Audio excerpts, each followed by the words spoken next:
Bon, en quelque sorte, le commerce en ligne n'est pas une bonne chose parce que tout d'abord, on ne sait pas à qui est-ce qu'on a affaire. On peut avoir affaire à des arnaqueurs qui peuvent toutefois détourner notre argent, c'est-à-dire nous faire confiance et à la fin détourner notre argent. Mais comme avantage, c'est quand tu es à la maison, on vient te livrer, tu n'as pas besoin de te déranger, de dépenser, bon, de passer sous le soleil, tout et tout. Donc tu es clean chez toi, on vient te livrer. C'est l'avantage qu'il y a là-dedans ça. Vraiment, avec l'évolution du monde, je pense que c'est quelque chose, c'est bon. Mais il arrive des fois, nous constatons que lorsqu'on commande un truc en ligne, ça n'arrive pas à temps. Et des fois même, le truc arrive, mais tu constates que ce n'est pas la qualité dont tu voulais. Et là, je pense qu'à un moment donné, on constate que ce n'est pas bien de ce côté-là.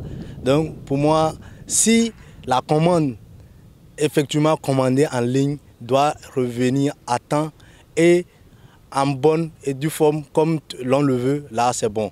Je pense que le commerce en ligne, c'est un commerce de proximité qui permet déjà non seulement de rassembler toutes les ethnies, déjà ensemble en un, mais aussi de créer de rapports et de liens entre nous, citoyens ou habitants d'un pays ou d'un État vers un autre État. Je prends un exemple très simple.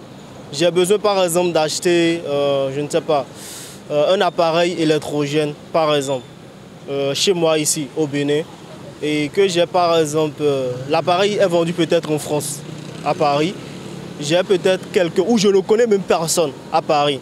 Déjà, l'achat en ligne sur un site me permet déjà de créer un lien avec une personne, fournisseur ou quel qu'elle soit, qui peut me permettre d'avoir déjà cet appareil-là chez moi ici. Donc déjà, le premier avantage, c'est le rapport que ça crée entre nous les humains déjà. C'est déjà ça le premier avantage. Le second avantage, c'est l'avantage financier. Aujourd'hui, tu veux acheter en ligne. Tu n'as pas besoin de te déplacer. Je prends même déjà la vente en ligne locale dans notre propre pays. Je suppose que tu veux peut-être commander un déjeuner. Tu es au bureau, tu veux commander un déjeuner. Certes, tu commandes le déjeuner en ligne, tu payes en ligne. Et si entre-temps, tu dois peut-être passer par un livreur ou si le local a un livreur, on te livre directement. Ça te permet déjà de rester chez toi, d'avoir ce que tu as commandé. Ça te limite les risques d'accident. Déjà, ça te protège déjà et tu as déjà la sécurité. Toi-même, déjà chez toi, tu es sécurisé. L'inconvénient que je tire du commerce en ligne ou de l'achat en ligne, c'est le seul inconvénient pour moi, c'est le piratage. Bon, par rapport à la vente en ligne, il y a un peu de doute parce qu'il y a trop d'arnaques en ces temps-ci. Ou peut-être on commande des trucs, on t'envoie des choses pas de la qualité.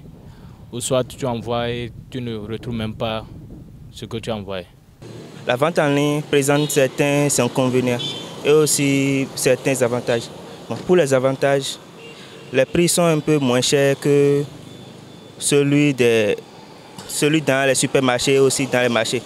Donc pour les inconvénients, il est un peu fort probable que lorsqu'on envoie de l'argent, le retour des marchandises ne sont pas possibles à des fois. Parce que pour les ventes en ligne, tu dois envoyer l'argent avant et donner ton adresse pour qu'on t'amène ton marchandise à la maison. Donc, à des fois, on envoie l'argent et ça ne vient pas.